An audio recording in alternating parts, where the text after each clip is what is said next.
In 1935, a wall of dust 1.5 miles high rolled across the Oklahoma Panhandle and turned noon into absolute darkness.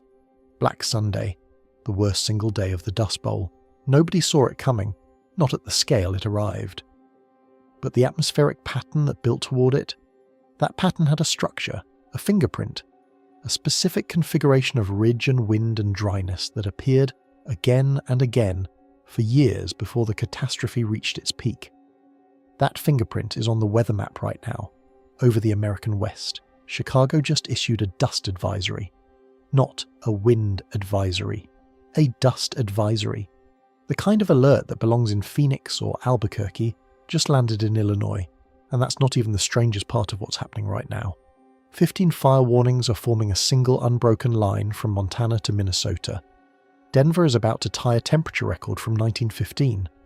One atmospheric structure is driving all of it simultaneously, and the last time this specific pattern appeared at this scale over the American interior, the decade that followed turned the Great Plains into a wasteland. Is history repeating? Stick with me, because whether this leads anywhere close to what it led to last time is the question we answer tonight. Before we go any further, if you enjoy what we do here at Project Nightwatch, hit like and subscribe so you don't miss any of our nightly debriefs. Also, drop a comment and tell me where you're watching from. Let's get into it. Part 1. The ridge that shouldn't be this coherent. 296 active National Weather Service alerts are up right now across the United States. 296. And if you look at a map of where they're clustered, something jumps out immediately. Not because the alerts are scattered randomly across the country the way you'd expect from a normal spring weather pattern, but because they're not scattered at all. They're organised. They're running in a line, a continuous arc stretching from Montana down through the Dakotas, threading through Nebraska, cutting across Minnesota, and bleeding into the edges of Wisconsin. 15 red flag warnings forming one unbroken chain across the northern plains. And the thing that makes this genuinely strange is not that fire weather warnings exist in May, it's that they're sitting in a single, connected band, rather than the fragmented clusters you normally see. When weather gets extreme, it usually gets extreme in isolated pockets. Different systems, different drivers, different timing. What you're looking at right now is something different. What you're looking at right now is synchronized, and it doesn't stop at the plains. Swing your attention west to the Blue Mountains region on the border of Oregon and Washington, and you've got high wind warnings forecasting 65-mile-per-hour gusts coming through on Wednesday. Not unusual for the Pacific Northwest in winter, genuinely strange for May. Now come back east, all the way to Chicago. Chicago, which is surrounded by farmland and Great Lakes moisture and everything you'd associate with the word Midwest, just issued a blowing dust advisory, not a wind advisory. A dust advisory. The kind of alert that belongs in Arizona or New Mexico, not in Illinois.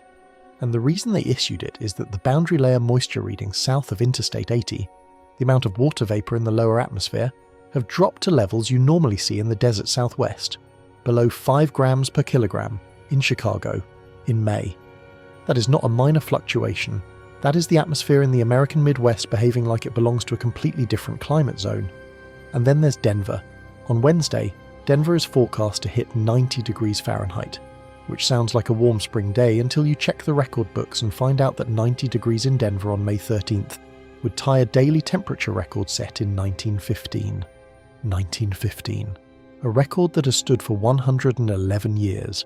A record set before the United States entered World War I, before the Roaring Twenties, before the stock market crash, before the Dust Bowl.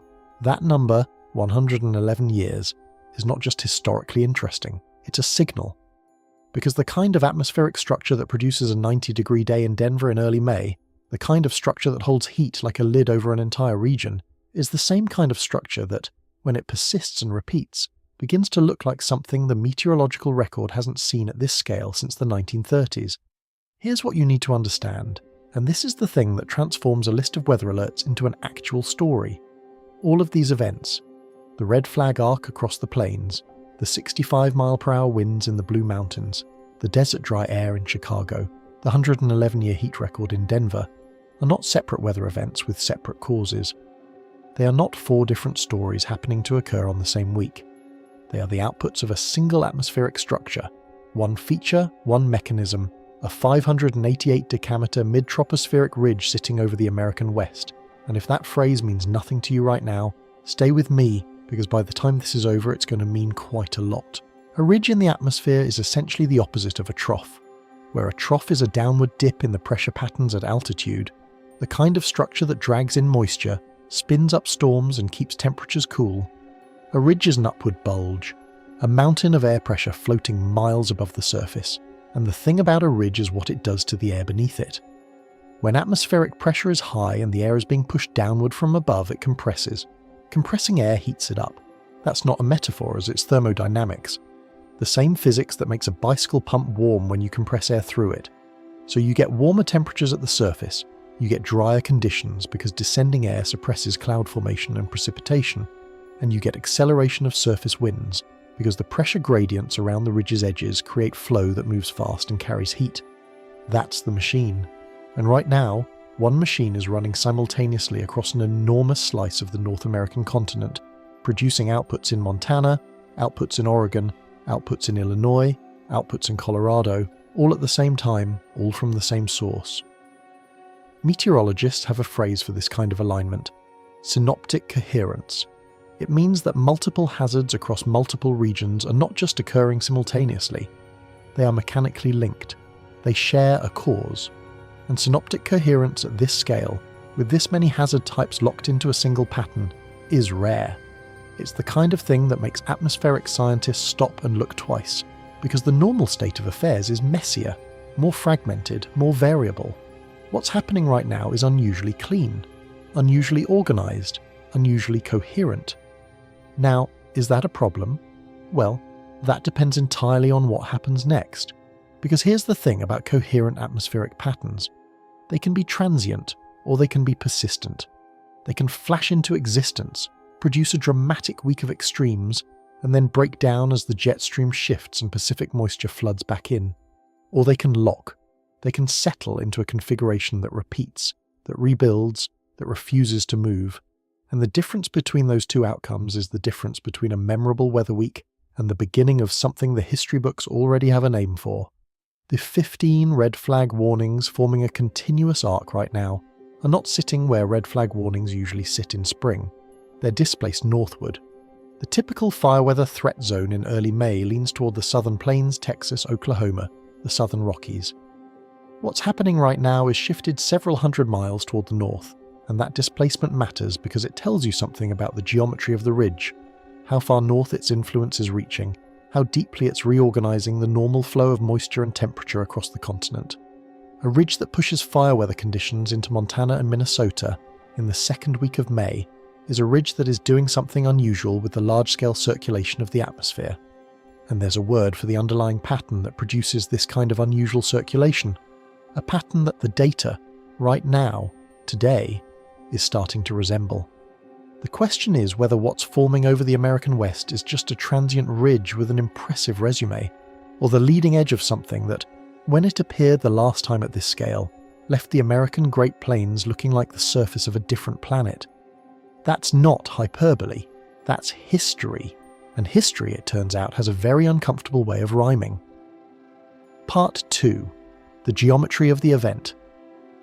Let me tell you what normal looks like, because you can't appreciate how abnormal this is without the baseline. In a typical early May weather pattern over North America, the jet stream is somewhere in the process of its seasonal migration northward. The Pacific storm track is still somewhat active, sending moisture pulses into the western states on a roughly weekly cycle. Pressure systems form, move east, dissipate. Fire weather conditions can develop in the southern plains when dry air and strong winds coincide, but they tend to be localized. A red flag warning here, another one 200 miles away, both driven by regional conditions rather than a single continental scale mechanism. The atmosphere in May is usually noisy, variable, transitional. It doesn't usually organize itself into a single coherent machine that runs the same type of extreme across a 2,000-mile arc simultaneously. What's happening right now violates that baseline in at least 3 distinct ways, and if you want to understand why this matters, you need to sit with each violation for a moment before the full picture comes into focus. The first violation is geographic. Those 15 red flag warnings are not sitting in the southern plains where May fire weather warnings belong. They're sitting in the northern plains, Montana, the Dakotas, Nebraska, Minnesota, Wisconsin. That's a latitudinal displacement of roughly 300 to 400 miles northward, compared to the climatological norm for this time of year. Fire weather risk doesn't just shift north because temperatures went up a few degrees. It shifts north because the atmospheric circulation pattern has reorganized in a way that moves the zone of warm, dry, wind-accelerated air into a region that statistically should not be experiencing it yet. Early season fire weather in the northern plains means the ridge is reaching further poleward than it should be, which tells you something about both its intensity and its geometry. This is not a normal intensity ridge sitting in a normal position. This is an amplified feature with an unusually high northern reach, and that distinction is important for reasons that will become clear when we get into the mechanics of what drives persistence. The second violation is the spatial continuity of the warning band itself. This is subtle, but it matters enormously. When fire weather conditions develop across a region, they usually develop in clusters, isolated pockets where all the ingredients happen to coincide at the right moment in the right place. You get a warning in one county, a gap, another warning 50 miles away, another gap. The patchwork reflects the underlying messiness of the atmosphere, the way different microclimates and terrain features create local variations, even within a generally dry, windy pattern. What you're looking at right now is not a patchwork, it's a line, a continuous arc from Montana to Minnesota with no gaps, no interruptions, just a single unbroken band of simultaneous red flag conditions. That kind of continuity requires every ingredient, the wind, the low humidity, the dry fuel, to be present simultaneously across the entire arc, which means the atmospheric forcing producing these conditions is not just strong, it's spatially coherent. It's delivering the same set of extreme conditions to a 2,000-mile corridor at the same time. That's the kind of thing that happens when you have a single, clean, dominant atmospheric feature rather than a collection of separate systems. The third violation is the one that should make you stop and think, because it's the weirdest one. Chicago. Chicago does not get blowing dust advisories. Chicago is at 41 degrees north latitude, surrounded by some of the most agriculturally intensive land in the world, bordered to the north and east by the Great Lakes, embedded in the Corn Belt. It is not a place the National Weather Service normally needs to worry about dust mobilization. But south of Interstate 80 this week, boundary layer moisture is running below 5 grams per kilogram. Let me give you a reference point for that number. 5 grams per kilogram is what you'd measure in the desert southwest on a dry day in the summer.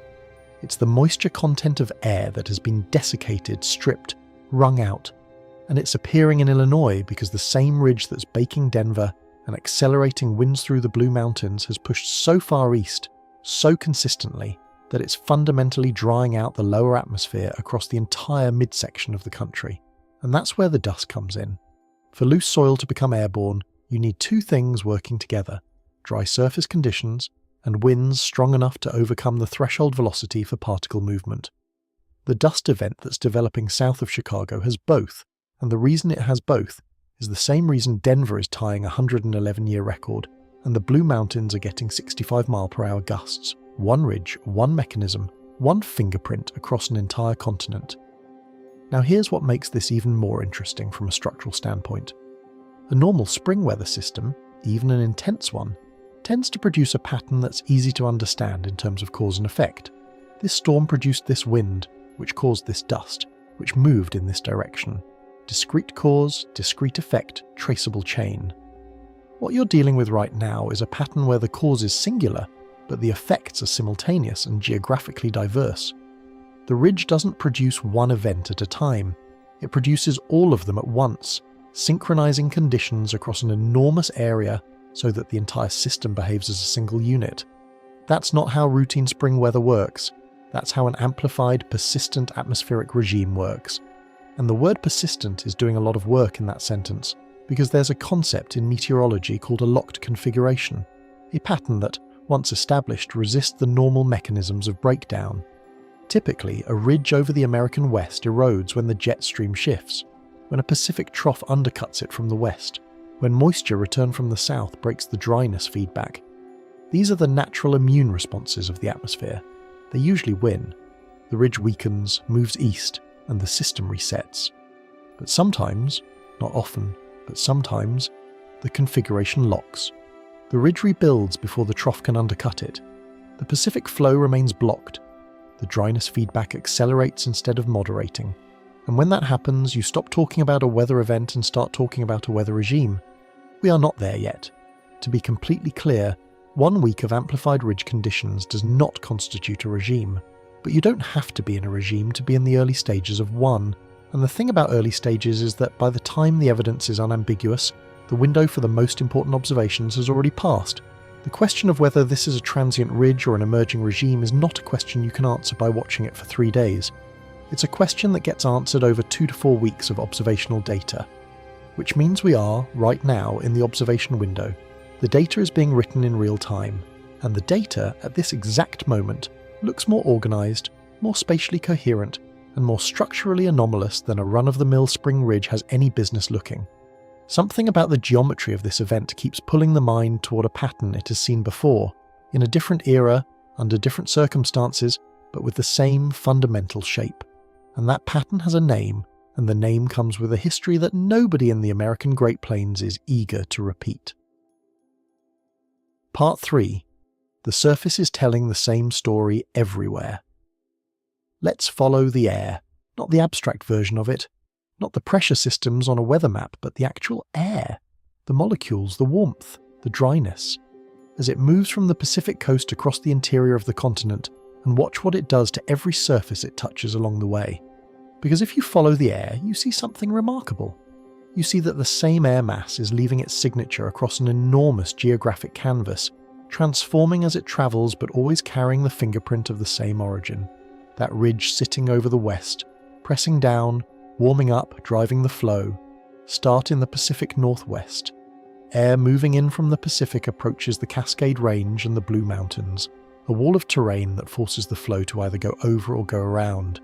In this case, the pressure gradient created by the ridge is strong enough to push the air up and over the terrain.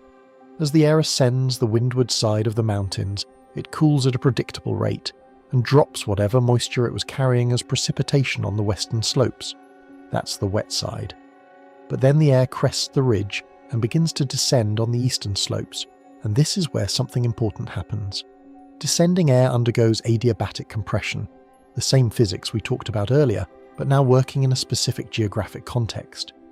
As the air drops in altitude, it compresses under its own weight, and compression generates heat. Every 1,000 feet of descent adds roughly 5.5 degrees Fahrenheit to the air temperature, and crucially, the air is also drying out. All the moisture it lost on the way up doesn't come back, so by the time the air reaches the foothills of the Blue Mountains on the eastern, downsloping side, it's warmer than when it started, drier than when it started, and it's moving fast, because the pressure gradient driving the whole thing is still pushing it forward. 65 miles per hour, that's what the high wind warnings are calling for through the Blue Mountains foothills on Wednesday. That's not just a wind speed, that's a threshold. At 65 miles per hour, mature trees begin to break. Unsecured structures face significant risk. Fire, if it starts under these conditions, doesn't just burn, it runs. It outpaces suppression efforts, jumps fire breaks, creates its own wind field as the heat it generates accelerates the surrounding flow.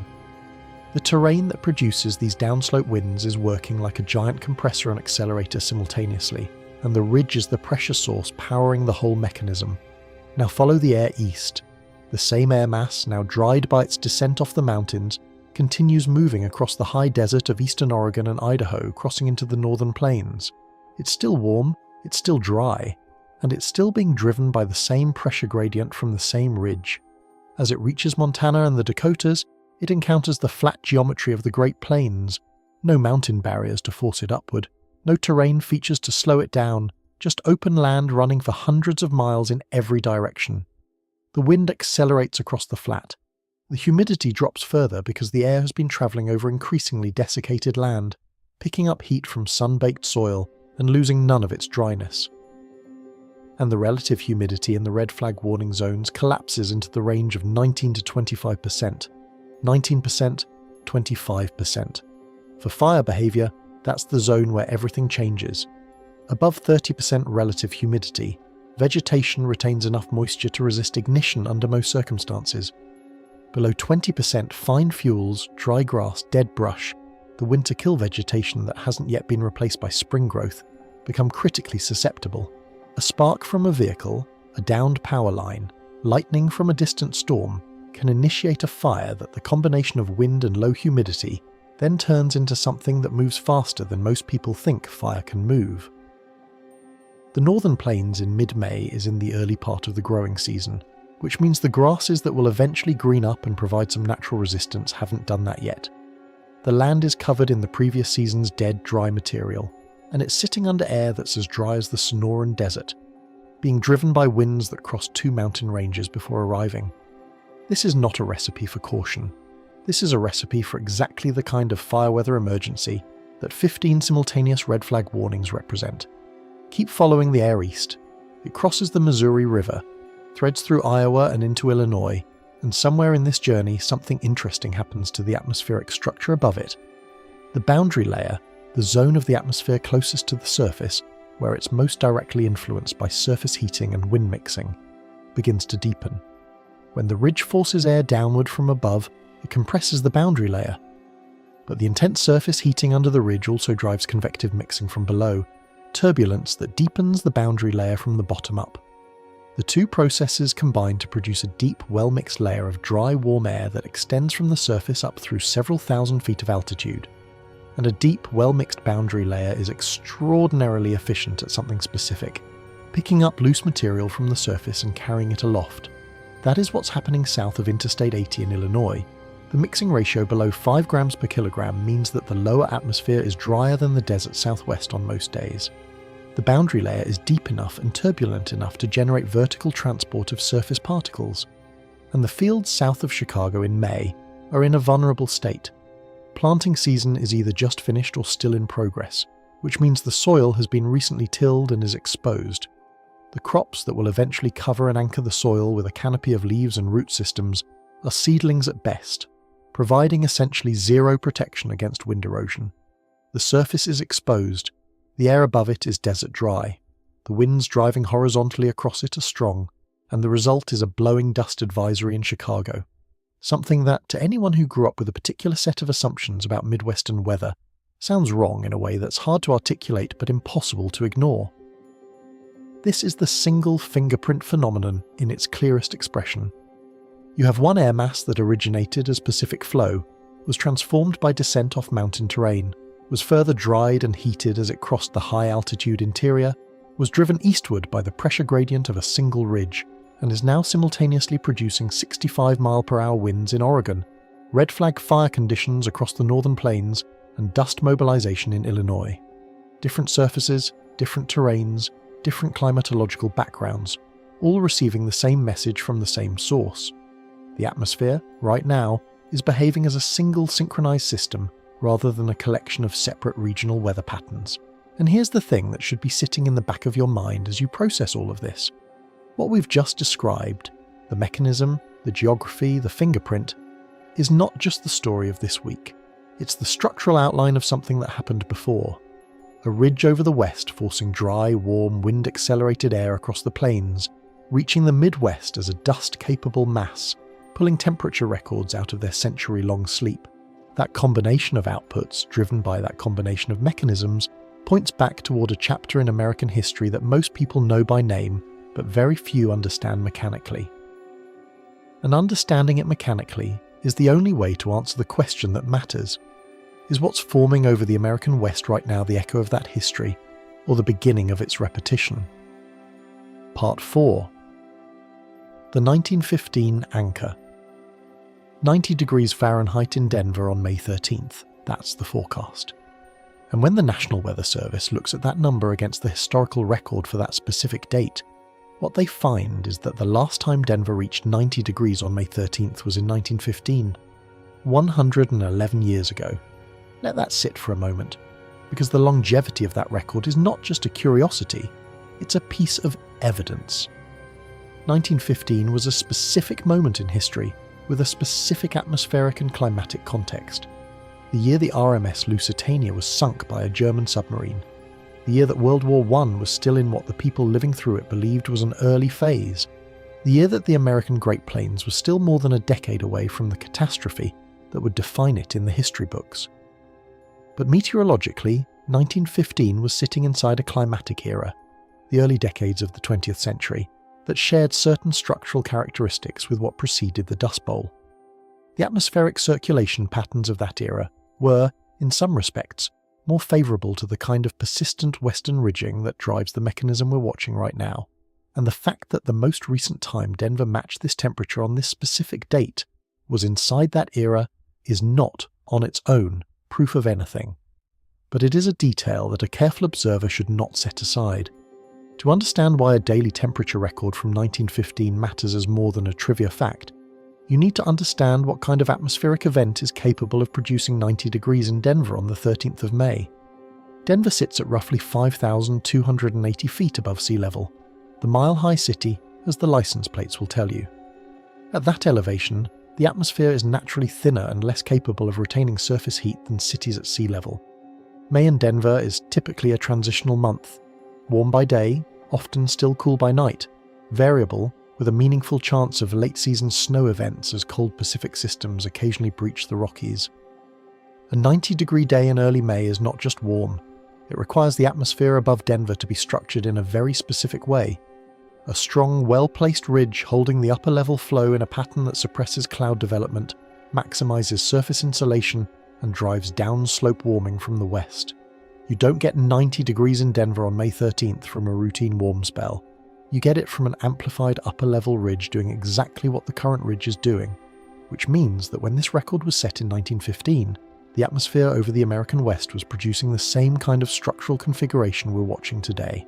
Same mechanism, same geography, same output, and the record survived for 111 years because in all the time since, through the Dust Bowl itself, through the droughts of the 1950s, through the heat waves of the 1980s, through the accelerating warming of the 21st century, the specific combination of ridge placement, amplitude, and timing that produces 90 degrees in Denver on May 13th specifically did not repeat until this week. There's a concept in climatology called upper tail compression. As the climate warms, the entire distribution of temperatures shifts upward. The average goes up, the cold extremes become less extreme, and the warm extremes become more extreme. But the rate at which warm extremes at the very top of the historical distribution are being challenged is not uniform across seasons and geographies. For early season extremes specifically, events that push into late spring territory like this Denver record, the current atmospheric pattern is creating what you might call a recurrence of pre-modern configurations. Configurations that were last common during the early to mid-20th century, before the changes in land use, agricultural practices, and global circulation that followed the Dust Bowl altered the surface conditions that interact with these patterns. And the Dust Bowl connection is not casual. It's not rhetorical. The atmospheric conditions that produced the Dust Bowl in the 1930s were not primarily the result of drought alone.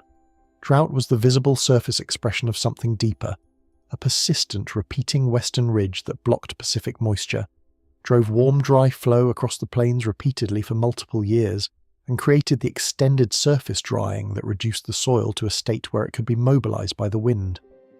The people who lived through the Black Sunday dust storm of April 14, 1935, the day a wall of dust a mile and a half high rolled across the Oklahoma Panhandle and turned noon into absolute darkness. Those people had been living for years under an atmosphere that was doing, repeatedly and persistently, exactly what the atmosphere over the American West is doing right now in the span of a single week. Now, to be precise about something important, a single week of ridge-driven extremes is not the Dust Bowl. It is not close to the Dust Bowl. The Dust Bowl required years of persistent patterns, combined with decades of soil degradation from unsustainable agricultural practices, combined with oceanic conditions that reinforce the blocking patterns. One amplified ridge in May of 2026 does not constitute a return of the 1930s, but the record from 1915 is doing something editorially important that I want to be deliberate about. It is giving us a concrete, verified, historical anchor point that connects the current atmospheric configuration to the era immediately preceding the Dust Bowl. It is telling us, in the clearest possible terms, that the structure of what's happening right now is not modern, not unprecedented in the general sense, but rather a configuration that the climate of the early 20th century, the climate of the era before and during the Dust Bowl's development, produced with some regularity. And it is doing so with a precision that a century-old untied record uniquely provides. 111 years without this specific combination of conditions on this specific date. And now, here it is again. The atmosphere reproducing with unsettling fidelity the exact signature of the era that ended with American farmers abandoning their land by the millions and driving west with everything they owned packed into trucks, chasing a California that turned out to be less welcoming than the billboards promised. If this ridge breaks down by the weekend and May returns to normal, the record tie becomes a footnote. Interesting, historically notable, ultimately isolated. But if the ridge rebuilds, if the same structural pattern reappears in 2 weeks or 3, if the red flag arc forms again across the same corridor, if Denver flirts with more records and Chicago chokes on more dust, then the 1915 anchor becomes something else entirely. It becomes the first data point in a pattern, and the question of whether one data point becomes 2 and then 3 is the question that the next several weeks will either answer or leave open. Act 1 is complete. The structure exists. The signals are real. The historical resonance is documented. The only question that remains, the question that nobody, not the National Weather Service, not the climate modelers, not the ensemble forecast systems, can answer yet is whether what's sitting over the American West right now is the last act of a dramatic spring weather event, or the opening scene of something the continent hasn't seen at this scale since the conditions that preceded the worst environmental catastrophe in modern American history. Everything from here is about understanding the mechanism well enough to know which one it is. Part 5. What a dust bowl pattern actually is. Most people, when they hear dust bowl, think of the photographs. The sepia images of families on dirt roads, of children with covered faces, of houses buried to the windowsills in sand. They think of John Steinbeck and the Jodes. They think of the Okies heading west on Route 66. They think of a social catastrophe, which it absolutely was, but they miss the mechanism, they miss the engine, and the engine is where the connection to what's happening right now actually lives. The Dust Bowl was not, at its core, a drought. Drought was a symptom. The engine was an atmospheric pattern, a specific configuration of the large-scale circulation of the Northern Hemisphere that, once established, repeated itself season after season with a consistency that went far beyond any individual weather event. At the centre of that pattern was a persistent western ridge, sitting over roughly the same geography as the current ridge, doing roughly the same thing, blocking the Pacific moisture that would normally flow into the Great Plains, driving warm and dry downsloping air across the interior, maintaining anomalously high temperatures and anomalously low humidity across an enormous section of the continent for months at a time, and doing so not once but repeatedly year after year, from the late 1920s into the late 1930s. The ridge was not always the same intensity. It wasn't a single unchanging feature frozen in place for a decade. It waxed and waned, broke down occasionally, allowed brief periods of moisture return. But it kept coming back. That's the key word, recurrence. Not intensity, not even total duration, recurrence. The pattern kept rebuilding in approximately the same geometry, with approximately the same effects, across approximately the same geography. And it's the recurrence that created the systemic conditions for the Dust Bowl, not any single extreme event. It's the difference between a fever that breaks after 2 days and a fever that keeps returning every week for 3 years. The individual episodes might be similar in temperature. What's different is what the repeated episodes do to the underlying system. And there's something else that drove the persistence: oceanic conditions. The Pacific and Atlantic Ocean temperatures in the 1930s were configured in a way that atmospheric scientists, with the benefit of modern reanalysis data, now recognise as being broadly analogous to what's known as a La Niña-like state, cooler than average waters in the central and eastern tropical Pacific, which tend to favour the development of persistent western ridges and reduced moisture transport into the interior of North America. The ocean wasn't the only factor, but it was providing a sustained background forcing that made the atmosphere's return to the ridge pattern more likely with each passing season. The ocean and the atmosphere were reinforcing each other, locked in a feedback that kept the dry, warm, ridge-dominated pattern in place, long after any single event would have broken down. Here's why this matters for understanding the current situation. What we're watching this week is the atmospheric half of that equation appearing in isolation. The ridge is there. The structural output, the red flags, the wind warnings, the dust, the temperature records, is there. but the oceanic forcing that, in the 1930s, reinforced and sustained the pattern is currently different. The Pacific is not in a Dust Bowl-era La Niña configuration right now. We'll come back to that complexity later, because it matters for the question of recurrence. But the point is this: the atmospheric engine is running. It's producing the same structural signature as the Dust Bowl's driving mechanism.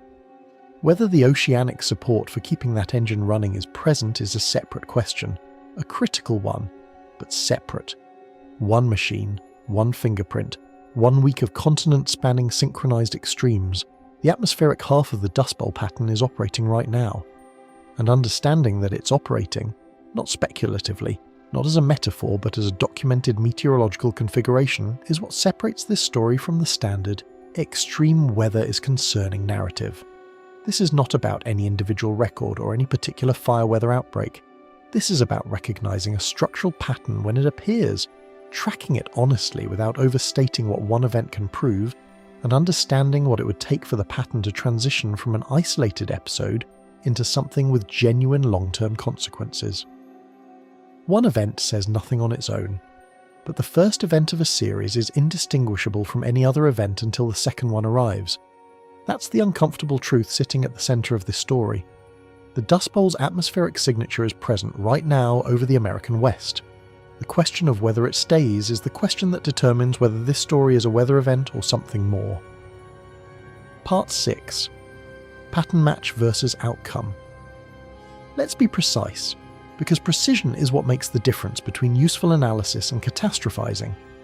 What is actually matching the Dust Bowl pattern today, and what isn't? Because both halves of that answer matter enormously for understanding what we're looking at. The matches are concrete and documentable. Start with ridge placement. The current 588 decameter mid-tropospheric ridge is centered over the American West in approximately the same geographic position as the persistent ridges that characterize the Dust Bowl era. This is not a ridge sitting over the Pacific or displaced toward Canada.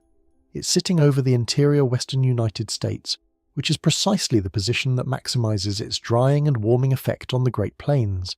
Placement matters as much as intensity. A ridge of equal strength sitting 200 miles north would have meaningfully different impacts on the surface conditions below it.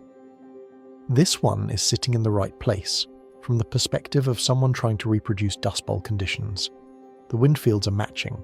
The acceleration of dry, downsloping air across the plains, the pressure gradients producing 65 mile/hour gusts in terrain-influenced zones, the sustained surface winds driving fire weather conditions across a continuous corridor. These are not just anomalous. They are structurally consistent with the wind patterns that characterize the most damaging episodes of the Dust Bowl. The winds that moved topsoil from Oklahoma and Kansas into the Atlantic Ocean in the 1930s were not meteorologically exotic. They were driven by the same combination of ridge-induced pressure gradients, down-sloping adiabatic warming, and reduced surface roughness that we're documenting in the current pattern. The humidity collapse is matching. Boundary layer moisture readings below 5 grams per kilogram in Illinois. Relative humidity of 19 to 25% in the red flag warning zones. These are not marginally dry conditions. They are critically dry conditions, and they're appearing simultaneously across a geography that extends from the Pacific Northwest into the Midwest. The signature of extreme atmospheric drying across the interior of the continent is one of the clearest fingerprints of the Dust Bowl's driving mechanism, and it's present right now. The dust mobilization is beginning. A blowing dust advisory in Chicago is not just a weather alert. It's evidence that the surface conditions and atmospheric conditions are combining to reproduce, at least locally and briefly, one of the most iconic visual signatures of the Dust Bowl era.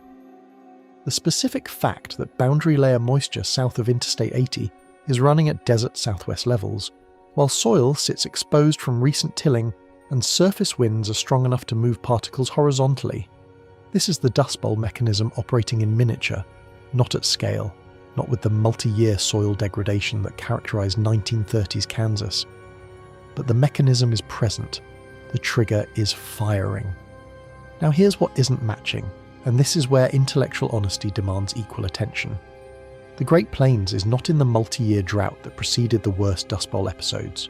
Soil moisture across the region, while below normal in some areas, does not reflect the cumulative multi-year drying that characterised the early 1930s. The conservation infrastructure put in place after the Dust Bowl, the shelter belts, the conservation tillage practices, the soil binding from perennial root systems is still partially functional, though we'll examine how functional in the next section. And most critically, this is week 1 of an amplified ridge episode, not year 3. The systemic conditions for a Dust Bowl scale event require the cumulative effects of repeated pattern recurrence over an extended period. We are nowhere near that threshold. But here's the analytical point that matters more than either of the above. We are seeing the trigger conditions right now, this week. The conditions that, if sustained and repeated, would begin to move the system in the direction of the Dust Bowl pattern's most damaging phase are present today. Triggers matter more than outcomes in early-stage analysis, not because triggers inevitably produce outcomes, but because they are the only observable early indicator that a transition might be underway. You cannot observe a multi-year pattern after 1 week. You can observe whether the conditions capable of driving such a pattern are present, and they are. There's a concept in complex systems science called threshold behaviour. Systems that have been gradually stressed, a soil ecosystem losing moisture over months, an atmospheric circulation pattern drifting toward a particular configuration, don't usually fail gradually and linearly. They tend to maintain apparent stability as the underlying conditions approach a critical threshold, and then transition rapidly once that threshold is crossed.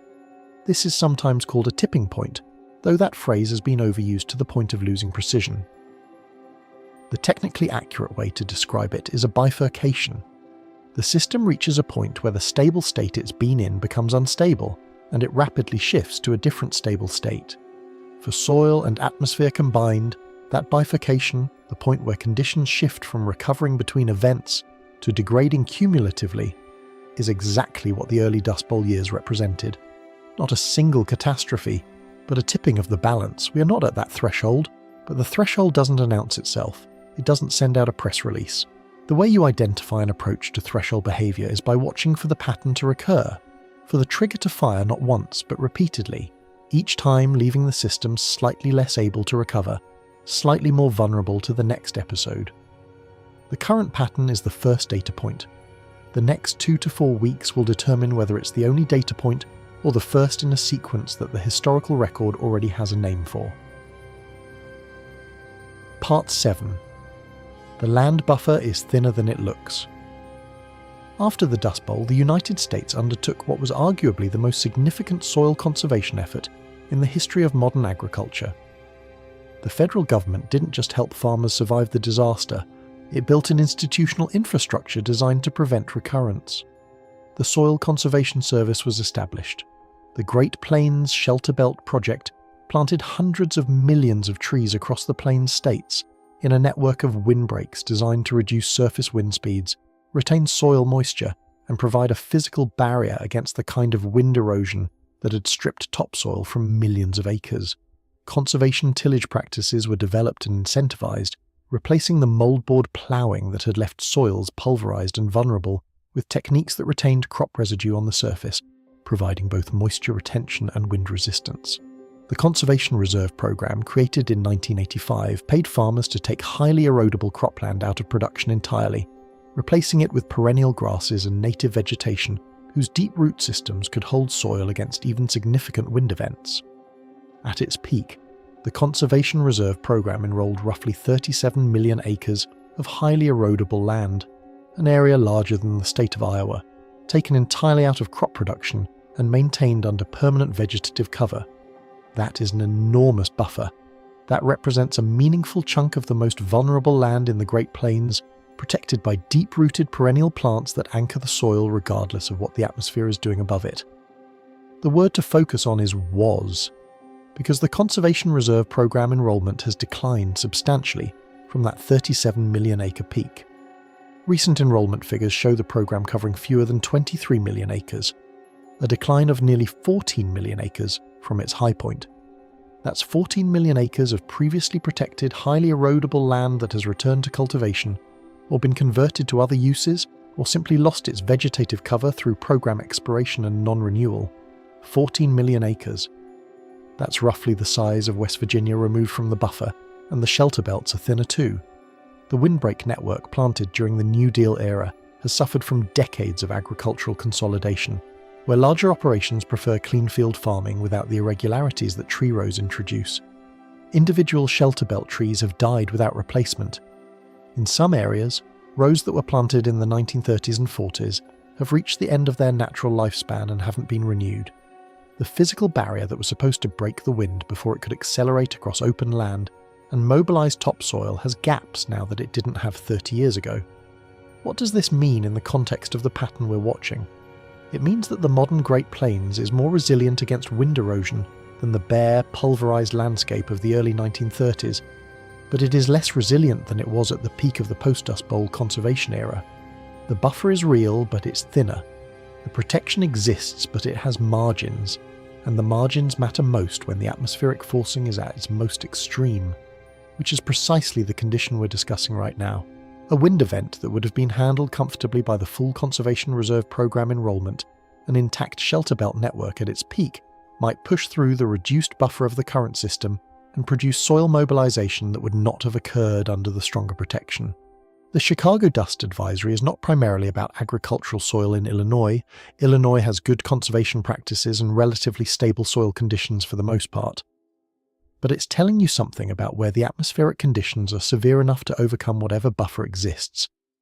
And if the atmospheric forcing were sustained, if the ridge returned and the surface drying accumulated over weeks and months rather than days, the question of buffer adequacy becomes much less theoretical. The Dust Bowl didn't defeat a pristine landscape. It defeated a landscape that had been progressively stripped of its protective capacity by a combination of agricultural practices and cumulative drought. The modern landscape has better protection than the 1930s, but the protective systems are not at their strongest, and the atmospheric forcing system we're watching is capable of stressing them. This is the land side of the equation that the atmosphere is writing on this week. One side of the ledger says the buffer exists and is meaningful. The other side says the buffer has been eroding for decades and is thinner than it looks from the outside. If the ridge that's sitting over the American West right now turns out to be transient, the thinner buffer never gets fully tested. But if the pattern comes back, if the trigger fires again in 3 weeks and again in 6, and the soil moisture keeps declining and the vegetation canopy can't recover between events, then the adequacy of a buffer that's 14 million acres smaller than its post-Dust Bowl peak becomes the most important agricultural question in the country. Part 8. Amplified. Rossby waves. To understand why some ridges stay and some ridges leave, why some patterns lock and others move through, you need to go up. Not to the surface, not to the lower troposphere where the red flag warnings and wind advisories live, but to the upper atmosphere, to the altitude where the jet stream flows and the large-scale waves that govern everything below them are actually controlled. Because the jet stream is not just a river of wind in the upper atmosphere, it is the organising principle of mid-latitude weather. It is the boundary between the cold polar air masses and the warm subtropical air masses. It is the track along which storm systems develop and move. It is the reason that California gets rain in winter and not in summer, that the Great Plains is both breadbasket and Dust Bowl depending on the decade, that Europe can swing from flood to drought within a single season. And when it behaves normally, it's in a relatively tight, fast-moving configuration that limits how long any single pattern can persist in one location. The jet stream doesn't move in a straight line. It meanders. It develops waves, large-scale undulations called Rossby waves, named for the Swedish-American meteorologist Carl Gustaf Rossby, who first described their dynamics in the 1930s and 40s. Rossby was working at a time when upper atmosphere observations were primitive by modern standards. Radiosondes had only recently come into operational use, and the three-dimensional picture of the atmosphere was still being assembled from a sparse and uneven network of balloon ascents. That he could derive the mathematical framework for these planetary-scale waves from first principles, connecting the dynamics of rotating fluids to the large-scale behaviour of the atmosphere, was a feat of theoretical clarity that still looks remarkable from where we stand. These waves are a natural feature of the atmospheric circulation, and they're responsible for the sequence of ridges and troughs that produce the alternating episodes of warm and cold, dry and wet, that characterise mid-latitude weather. Under normal conditions, Rossby waves have a relatively limited amplitude. The undulations are modest in their northward and southward excursions. and they move progressively eastward around the hemisphere, so that any given region experiences the full cycle of ridge and trough conditions over a week or two. Weather happens, systems pass through, the atmosphere breathes. Under abnormal conditions, the waves amplify. The undulations get bigger, the ridges reach further north, the troughs plunge further south, and critically, this is the part that changes everything. The waves slow down and sometimes stop moving entirely. Think of what that means in physical terms. The normal rhythm of mid-latitude weather depends on motion. A ridge arrives, it warms and dries things out for a few days, and then it moves on, and the next trough brings relief. That rhythm is what distinguishes normal weather variability from extreme events. When the rhythm stops, when the wave freezes in place, the normal variability becomes something else entirely. An amplified, stalled Rossby wave means a ridge that doesn't move. A ridge that doesn't move is a ridge that persists. And a ridge that persists for days or weeks is the atmospheric engine of extreme events. Prolonged heat, extended drought, sustained fire weather conditions, and all the surface consequences that flow from them. The soil desiccates, the vegetation stress accumulates, the fire danger index climbs not in single-day spikes, but in a slow, relentless escalation that no single overnight recovery can reverse. The formal scientific framework for the most extreme version of this phenomenon is called quasi-resonant amplification, and it was developed over the last decade and a half by atmospheric scientists including Stefan Rahmstorf, Vladimir Petukov, and Michael Mann, among others. The concept starts from the observation that the jet stream's waves can, under the right conditions, become resonant, amplified by a feedback between the wave's natural frequency and the periodic forcing from the geography of the land and ocean surface below. The analogy to acoustic or mechanical resonance is imperfect but instructive. When you push a swing at exactly the right frequency, even small inputs produce large oscillations. When the atmospheric wave's natural frequency aligns with the forcing frequency imposed by the uneven heating and topography of the surface below, the result is similar. The wave grows, its amplitude building beyond what the initial forcing alone would produce, until it reaches a configuration that can persist with minimal external input. When resonance occurs, the wave's amplitude grows dramatically, and the pattern locks into a configuration that can persist for weeks. The result is what you might call a stationary wave pattern, a ridge sitting in one place, a trough sitting in another, both amplified well beyond their normal intensity, both refusing to move, both doing their respective jobs, warming and drying under the ridge, cooling and wetting under the trough for an extended period. Two regions of the hemisphere experiencing opposite extremes simultaneously, linked by the same locked wave pattern, each one's anomaly the mirror of the other's.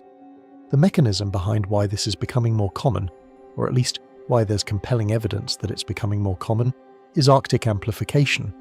The Arctic is warming faster than any other region on the planet. Over the instrumental record since roughly the mid-20th century, the Arctic has warmed at roughly 2 to 4 times the global average rate, a disparity driven by a cascade of feedbacks. Sea ice loss exposing dark ocean water that absorbs more solar radiation than the reflective ice it replaced. Permafrost thaw releasing carbon that further warms the atmosphere, changes in cloud cover and atmospheric moisture transport that amplify the initial warming signal. The temperature contrast between the Arctic and the tropics, which is the fundamental driver of the jet stream's speed and tightness, is shrinking. A weaker temperature gradient means a weaker jet stream. A weaker jet stream is more susceptible to large amplitude waves, more susceptible to quasi-resonant amplification, more prone to the kinds of locked, persistent patterns that produce multi-week extremes. The physics is not complicated once you see the chain: warmer Arctic, weaker equator to pole gradient, slower, more meandering jet stream, larger Rossby wave amplitudes, more frequent, more persistent blocking patterns, more frequent, more persistent ridge episodes like the one sitting over the American West right now. Each arrow in that chain is individually well supported by both theory and observation. The chain as a whole is one of the most consequential mechanisms in contemporary climate science, and it is still being argued about at the margins. The precise magnitude of the effect, the relative contribution compared to internal variability, the regional specificity of the signal, even as the broad pattern accumulates supporting evidence with each passing season. This is not speculative. The increased frequency of blocking events in the Northern Hemisphere mid-latitudes is one of the most consistently documented signals in the observational atmospheric record of the last several decades. The heat dome that produced the Pacific Northwest heatwave in June of 2021, 1,000 people dead in Canada in a matter of days, temperature records in British Columbia broken by more than 9 degrees Fahrenheit, a town called Lytton reaching 121 degrees before burning to the ground the following day, was driven by quasi-resonant amplification of a western ridge that locked in place and simply refused to move. Attribution scientists worked through the event afterward and concluded that it was virtually impossible without the background of anthropogenic warming, a category of claim they had been reluctant to make in previous decades, but now make with increasing regularity and confidence because the events keep arriving at speeds that outpace the conventional scientific caution about attribution. The European heatwaves of 2022 and 2023, which broke records across France, Spain, Portugal and the United Kingdom, followed the same atmospheric template. Amplified ridges, stalled circulation, surface temperatures that behaved less like anomalous weather and more like a glimpse of a different climate state. The persistent ridges that drove the extreme Texas winter storm in 2021. Wait, that was a cold air outbreak from an amplified trough, which is the same mechanism operating on the other side of the wave, the same locked pattern, the same quasi-resonant dynamics, just the trough instead of the ridge, the cold extreme instead of the warm one. The point is that the instrumental record of the last decade is full of events that the quasi-resonant amplification framework explains cleanly, and that simple statistics of weather variability would have classified as essentially impossible. Events in the 1 in 1,000 year category, or the 1 in 10,000, arriving not once a millennium but several times a decade. The statistics are not broken.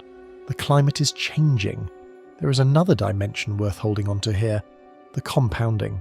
A single extreme event driven by a locked ridge is damaging.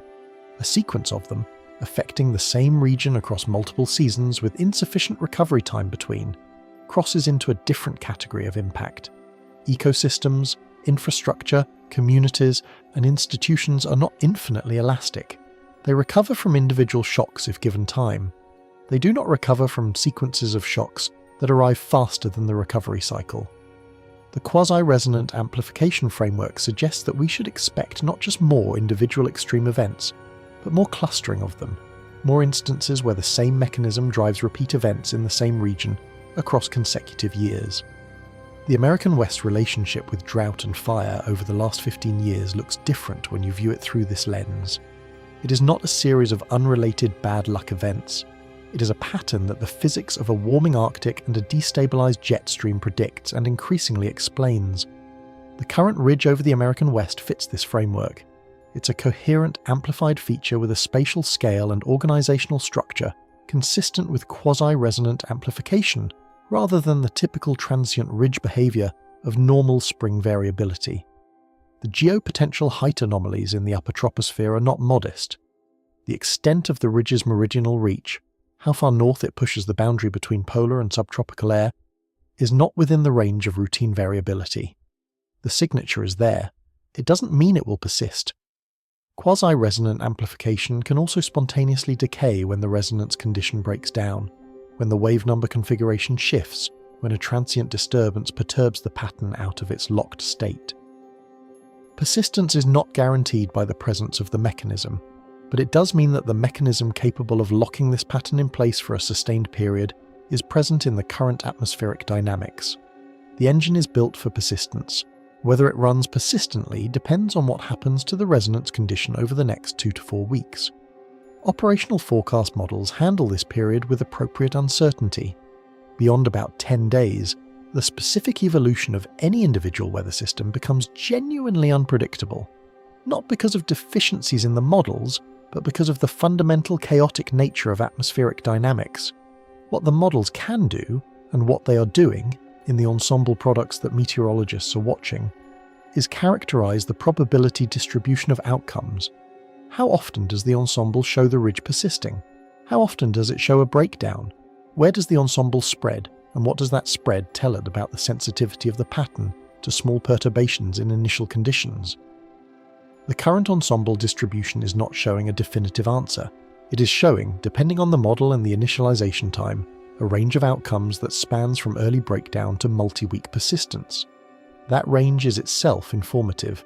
It tells you that you are in a sensitive moment, a bifurcation point in the language of dynamical systems, where the atmosphere could go either way, and where the direction it goes will determine whether the next several weeks bring relief or continuation.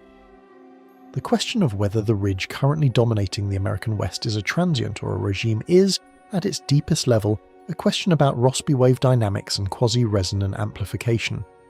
And the honest answer from the science is, we can see the conditions for persistence. We cannot yet confirm that persistence is occurring.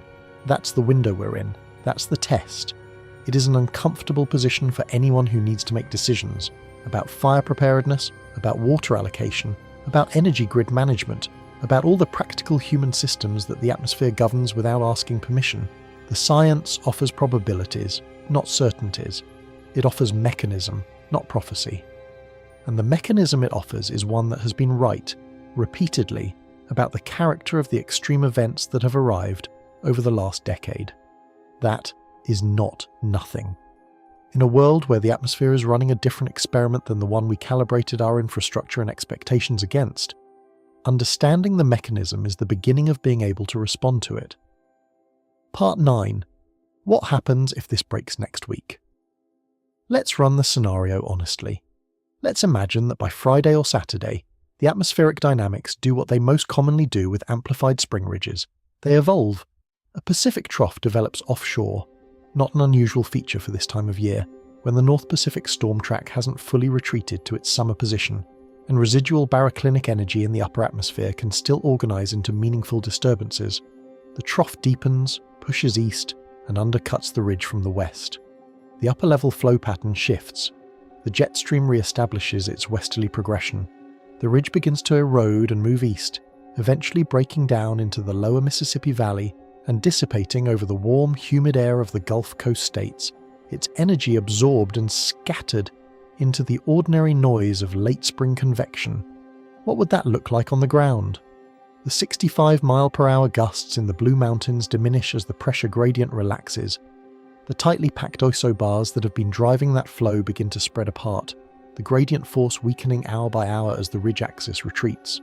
The downsloping flow that's been compressing and drying air as it descends the eastern slopes of the Rockies and cascades weakens and reverses. Where air was descending, warming adiabatically and pushing relative humidity down into the single digits, the column begins to stabilize differently, and eventually the flow direction changes. Temperatures in eastern Oregon and Idaho drop back towards seasonal norms, the afternoon highs that have been running 15 and 20 degrees above average settling back into the range that late May in the Intermountain West is supposed to occupy. The landscape exhales, the red flag warning arc across the northern plains, the continuous band from Montana to Wisconsin that has been lit on the National Weather Service map like a warning stripe across the country, begins to fragment as moisture gradually returns. The relative humidity in the warning zones climbs back above 30% and then 40% as onshore flow from the Gulf of Mexico reasserts itself across the plains. This is one of the reliable features of warm season atmospheric recovery in the central United States. When the ridge retreats and the pressure gradient shifts, the low-level jet that ferries moisture northward from the Gulf re-establishes its overnight presence, depositing dew points that change the character of the boundary layer by morning. The boundary layer in Illinois stabilizes and moistens. The dust potential disappears. The loose soil that has been vulnerable to entrainment by surface winds settles as the winds diminish and the surface moisture fraction recovers. Denver cools off, May returns to being May. In this scenario, the record tide in Denver on May 13th becomes a footnote in the meteorological record for that date. A tide record, not a broken one. Close enough to notable, routine enough to file away. The dust advisory in Chicago becomes a talking point for weather enthusiasts in the area, remembered because it was unusual but not because it was the beginning of anything. A few photographs of brown skies over the lakefront circulate on social media for a week and then disappear from the feed, replaced by other weather surprises and other transient anomalies. The fire departments across the northern plains exhale, the red flag warning cycle off the board, and the 296 active National Weather Service alerts drop back towards something more typical of the season. Incident commanders who have been watching the fuel moisture indices and the fire behaviour predictions with concern shift their attention to the next operational period, then the one after that, until the elevated concern dissipates with the pattern. The whole event, in retrospect, looks like an intense but ultimately transient amplified ridge, notable in its spatial coherence and its geographic reach, in the way that it touched so many different warning categories simultaneously, but ultimately just a week in the life of a variable spring atmosphere. A dramatic week, an expensive week, in terms of suppression resources pre-positioned and emergency management attention paid, but a week, not a season. This is the most common outcome for amplified ridges. Statistically, most of them break down. The atmospheric mechanisms that restore the normal circulation pattern, the eastward progression of the jet stream, the return of Pacific moisture, the equalization of the pressure gradient are robust. They work most of the time. The jet stream wants to move. The Rossby waves want to propagate. The conditions that enable quasi-resonant amplification require a specific configuration of wave numbers and background flow that can break down as quickly as it assembled, sometimes triggered by a single, strong transient disturbance that perturbs the resonance condition past its tolerance threshold. And it would be intellectually dishonest to describe the current situation without acknowledging that most of the time is, probabilistically speaking, the baseline expectation. Honesty about uncertainty runs in both directions. It means not dismissing a pattern because it looks like normal variability when the physics suggests otherwise. It also means not overreading a pattern because it generates genuine concern. But here's what matters about the breakdown scenario. Even if the ridge breaks down this weekend, the episode has occurred. The trigger has fired. The soils across the plains absorbed a week of enhanced drying under the influence of a warm, anomalously dry air mass. The vegetation in the red flag zones experienced a week of critical fire weather stress. Not a day, not an afternoon, but a sustained period during which fuel moisture declined along the entire length of the warning arc. The boundary layer in the Midwest reached desert-level dryness for a matter of days. The grasses in the warning zones crossed from marginally cured to critically cured. These are not conditions that reverse the moment the weather changes. Some of them reverse quickly, but the soil moisture deficit accumulated over the week requires precipitation to refill, and the vegetation recovery requires time as well as moisture. None of these individual effects are catastrophic in isolation, and the recovery mechanisms, soil moisture recharge from precipitation, vegetation recovery during favourable conditions, boundary layer moistening from Gulf return flow, are capable of erasing most of the evidence within a few weeks. One trigger event does not build toward a systemic outcome when the recovery intervals are long enough and complete enough. The atmosphere has absorbed single-week anomalies throughout the instrumental record and returned to baseline. That is how it is supposed to work. The concept of false alarm in pattern recognition is an important one to take seriously and to think carefully about. The human brain and the analytical frameworks that humans build on top of it are prone to pattern completion.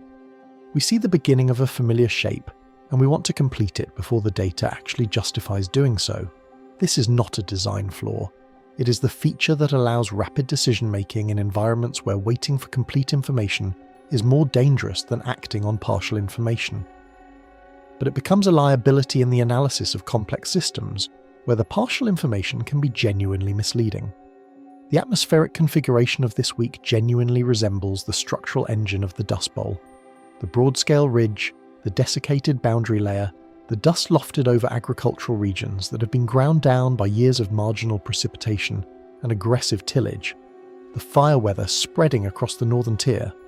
These features, taken together, activate a recognition template, but resemblance is not identity, and early resemblance is not prophecy. The history of meteorology is full of patterns that looked like the beginning of something significant and turned out to be isolated events. La Niña-like conditions in the early 21st century produced several years where Western Ridge anomalies raised concerns about persistent drying, only to be followed by above-normal precipitation seasons that erased the concern and then some. The drought of 2012, which at its peak covered more than 60% of the contiguous United States and briefly revived serious conversation about long-term aridification of the plains, broke down within 18 months, dramatically and comprehensively, with above-normal precipitation across much of the drought footprint. The event was real. The catastrophic trajectory that some analysts projected was not. The pattern recognised itself in the template, and the template was wrong about where the pattern was going. And there is a specific hazard worth naming here, which is the hazard of motivated pattern recognition in a period of genuine climate change. We're in an era when extreme events are becoming more frequent and more intense, and when the mechanisms driving that trend, Arctic amplification, jet stream destabilisation, quasi-resonant amplification, are real and well documented. That creates a legitimate and important prior. Unusual atmospheric configurations deserve serious attention, but it also creates a risk of over-indexing on that prior, of reading every dramatic spring ridge as the harbinger of something systemic, when in fact the atmosphere retains the capacity to produce dramatic transient events that do not lock into persistent regimes. The signal is real. That doesn't mean every event is the signal. The analytical challenge, and it is genuinely difficult, not a problem that additional data or better models fully resolve, is to hold both truths simultaneously without collapsing either one. The current pattern could be the beginning of something significant. The atmospheric conditions that support quasi-resonant amplification and persistent ridge behaviour are present. The background climate state, anomalously dry soils across a large part of the affected region, below normal snowpack in the mountain headwaters, vegetation that entered spring in stressed condition, would compound any persistence in ways that make the consequences of duration non-linear. 1 week of this pattern is manageable. 2 weeks begins to stress the recovery capacity of ecosystems and fire management systems.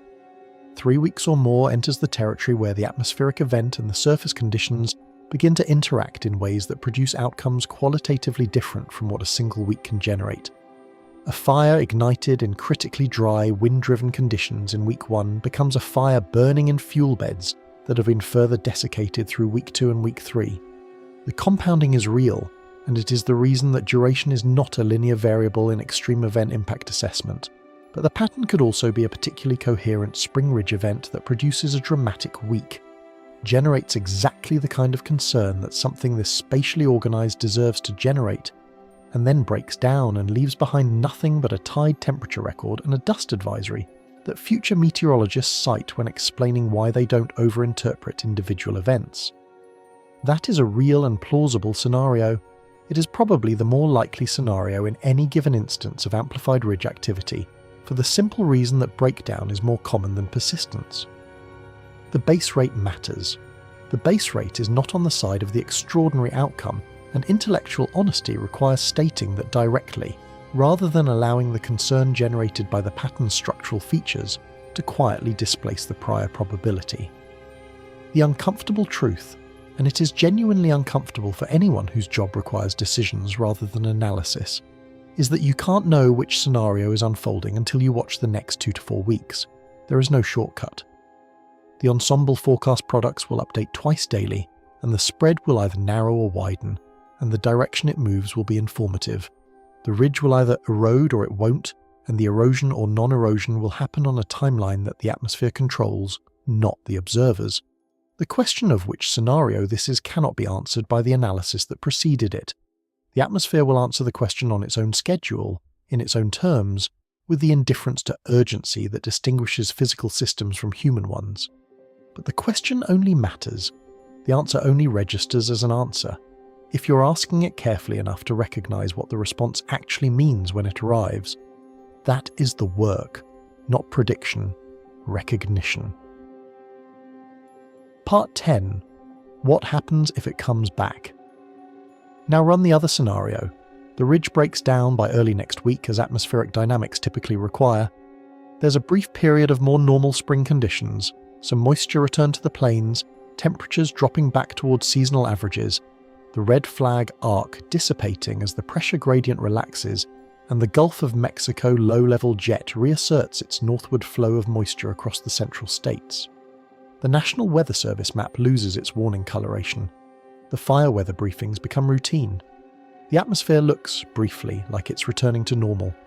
There's a collective exhale from incident commanders and emergency managers and agricultural extension offices monitoring soil moisture indices across the plain states. The anomaly passes, the pattern releases its grip, and then, 10 to 14 days later, the upper-level pattern reloads. The ridge rebuilds over the American West, in approximately the same position, with approximately the same structure. The same geopotential height anomalies re-emerge in the upper troposphere. The same amplified Rossby wave configuration reasserts itself. The same blocking signature appears in the ensemble products, and the same surface signatures follow. The red flag arc forms again across the northern plains. Denver heats up again. Dust potential re-emerges in the Midwest. The warning map re-illuminates. One event is an event. Two events with the same structure in the same geography within a month of each other is the beginning of a pattern. And patterns are where the story changes. Not because the second event is necessarily more intense than the first. It may not be in any of the standard meteorological metrics. Not because the individual episodes are by themselves unprecedented in the observational record, but because the same forcing applied to the same surface twice, with insufficient recovery time between, does not produce the same result twice. The second application lands on a surface that is already degraded from the first. The conditions are not reset, they compound. Here's what's different the second time the ridge fires. The soil across the plains is slightly drier than it was before the first episode, because the first episode's week of enhanced evaporation and suppressed precipitation drew down the soil moisture reservoir. The deficit accumulated during the first event is not fully erased by a 10-day recovery interval, especially if that interval brings only near normal precipitation rather than the above normal precipitation needed to refill a depleted reservoir. Soil moisture responds to forcing on timescales of weeks to months in the deeper layers that matter most for vegetation and dust cohesion. A week of partial recovery doesn't undo a week of accelerated loss. The vegetation in the fire weather zones is slightly more stressed. The grasses and shrubs that went through a week of critical humidity conditions emerged from the event with reduced physiological reserves, slower growth, and less canopy density. The leaves that were present before the first event may have partially desiccated and cured during it, and new growth takes time to replace them. The boundary layer in the Midwest, which briefly moistened during the breakdown interval, didn't get enough precipitation during that interval to fully recharge the soil. So the starting point for the second episode's surface conditions is slightly worse than the starting point for the first. That's the degradation gradient. It's subtle in the first cycle, barely noticeable in the data, easy to dismiss as normal variability if you're not looking specifically for it. A soil moisture index that reads at 80% of normal going into the first event might read at 72% going into the second. The vegetation stress index that started the first event at moderate might start the second at moderate to high. These are not dramatic differences. They don't look in isolation like the beginning of a systemic problem, but each subsequent cycle of amplified ridging followed by incomplete recovery leaves the surface conditions slightly worse. The soil moisture deficit accumulates, the vegetation stress builds, the threshold for dust mobilization, which requires both dry soil and sufficient wind, becomes progressively easier to trigger because the soil dryness component is already partway there before each new wind event arrives. The fire weather conditions become more dangerous with each subsequent episode because the fuels are drier at the start of each event than they were at the start of the previous one. The baseline keeps shifting, and it keeps shifting in the same direction. This is the cumulative feedback that, in the 1930s, converted a drought and ridge pattern from a series of individual extreme events into a systemic catastrophe. The mechanism was not sudden. There was no single season in which the southern plains went from marginal conditions to catastrophe in one step. It was incremental, almost imperceptibly so at first. Each summer was slightly worse than the previous one because the recovery periods, the winters, the occasional wet spells, the years of near-normal precipitation, were not long enough or generous enough to fully restore the baseline. The system was being progressively degraded between episodes faster than it was being restored. The soil organic matter that had taken centuries of prairie grassland to accumulate had been broken up by the plough, and without the deep-rooted native grass cover to hold the surface and cycle moisture through the growing season, the soil structure was increasingly vulnerable to each new drying episode. The farms themselves, the agricultural transformation of the shortgrass prairie that made the region productive in the good years, had removed the ecosystem's buffering capacity. When the ridge pattern became persistent and the drought deepened, there was nothing left to buffer.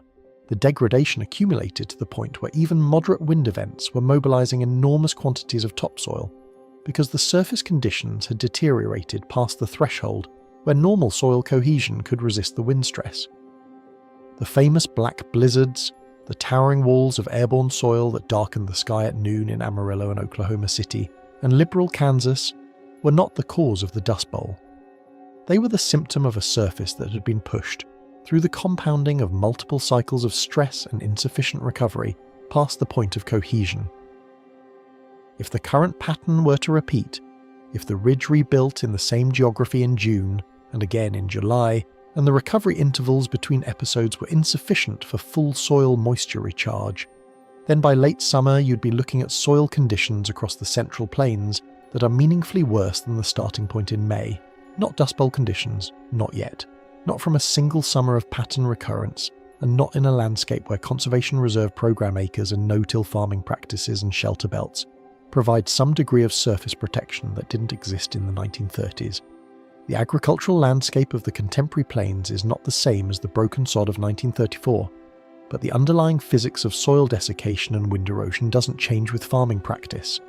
It changes with degree of protection, and protection has limits when the forcing is strong enough and persistent enough. The trajectory would be established. The direction of the trend would be visible in the soil moisture products and the vegetation health indices and the dust optical depth measurements from satellite platforms that didn't exist in 1935.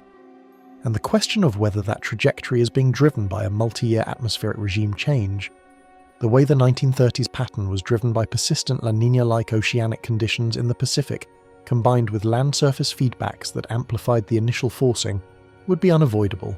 The wildfire implications of pattern recurrence are more immediate than the dust implications, because fire weather conditions can produce catastrophic outcomes from a single event rather than requiring cumulative degradation.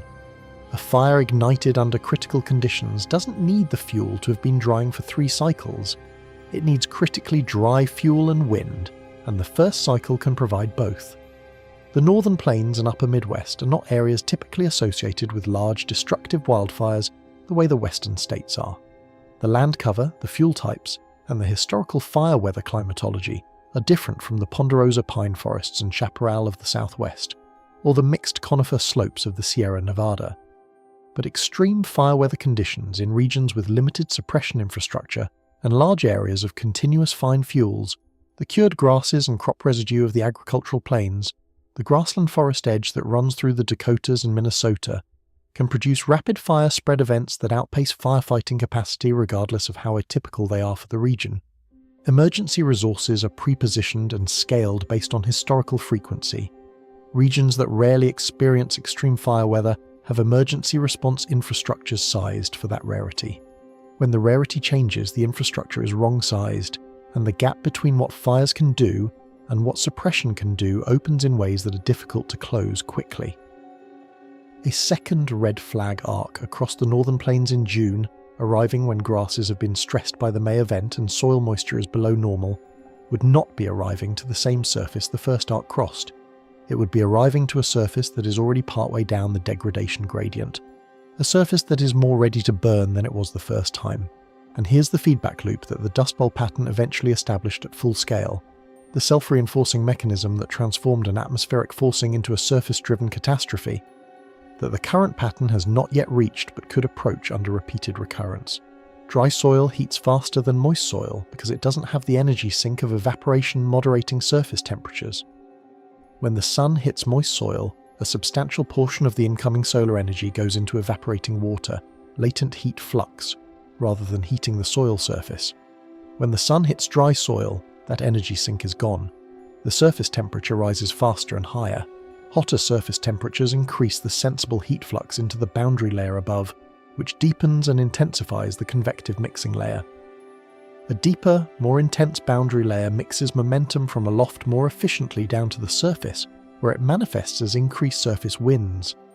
Higher surface winds combined with drier soil lower the threshold for dust mobilization.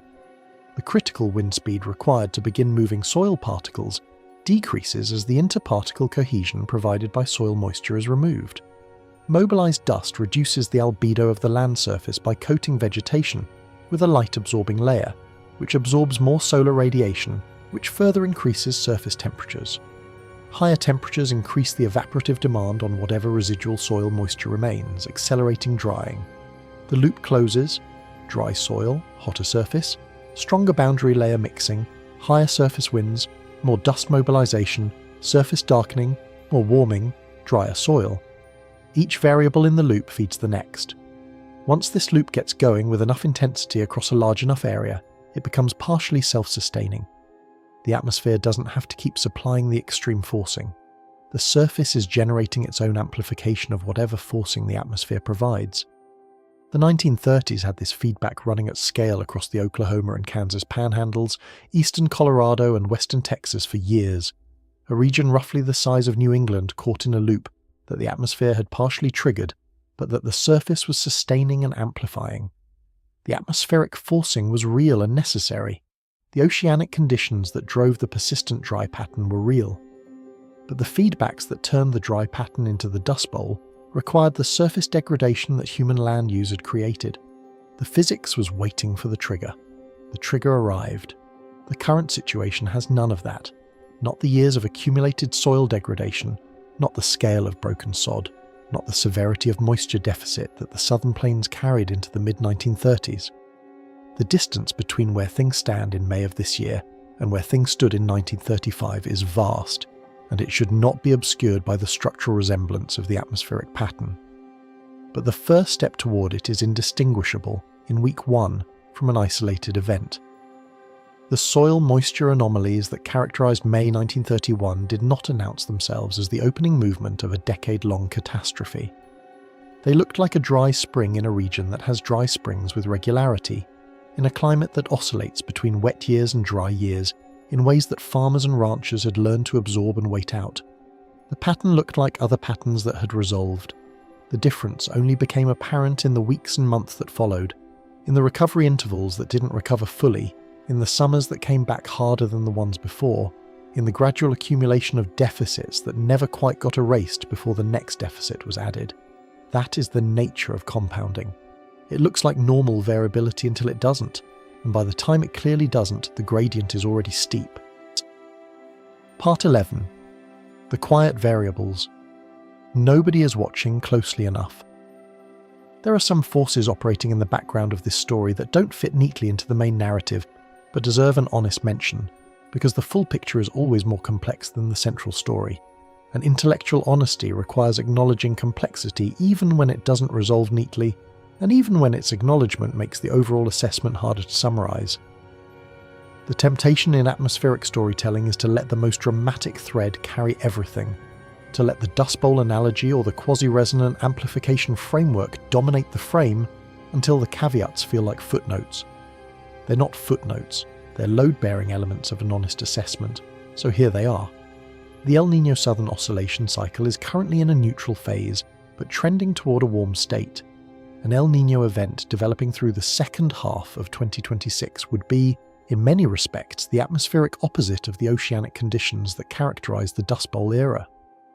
This matters because the ENSO cycle is not just a regional weather phenomenon. It is the single most powerful source of predictable interannual climate variability on the planet, capable of reorganizing the large-scale atmospheric circulation in ways that override regional forcing and redirect the tracks of moisture and storm systems across entire continents. La Niña-like conditions in the Pacific, the cool sea surface temperature anomalies in the central and eastern tropical Pacific that characterized much of the 1930s, tend to favor western ridging over North America and reduce moisture transport into the interior. The subsidence associated with the La Niña-Walker circulation reinforces the kind of blocking patterns that drive persistent drying over the plains. El Niño conditions tend to do the reverse, enhancing precipitation in parts of the central and southern United States, suppressing ridge persistence, and providing a background state that in the past has been associated with reduced drought risk over the Great Plains. The jet stream in El Niño years tends to be more active and more displaced southward across the southern tier, which drives storm tracks into regions that receive insufficient precipitation in neutral and La Niña years. If El Niño conditions develop and strengthen over the next 6 to 9 months, they would represent a significant countervailing force against the kind of sustained atmospheric blocking that would be necessary for the current ridge pattern to develop into a multi-month regime. That's an important variable, and it cuts meaningfully against the most alarming interpretation of the current situation. It doesn't eliminate the relevance of what's happening this week. The ridge is real, the extremes are real, The structural resemblance to Dust Bowl-era atmospheric forcing is real, but it provides a potential mechanism for disruption that the 1930s lacked. The oceanic conditions of that decade were not neutral. They were actively reinforcing the blocking pattern, providing a warm season background state that made ridge persistence more likely, moisture return less reliable, and recovery intervals less complete.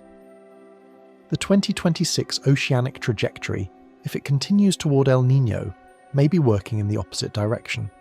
A background state that erodes the resonance conditions rather than sustaining them, that keeps the jet stream more active and less prone to the locked configurations that drive multi-week extremes. Whether that counterforce is strong enough, and whether it arrives quickly enough to prevent meaningful recurrence is genuinely unknown. El Niño development is not guaranteed.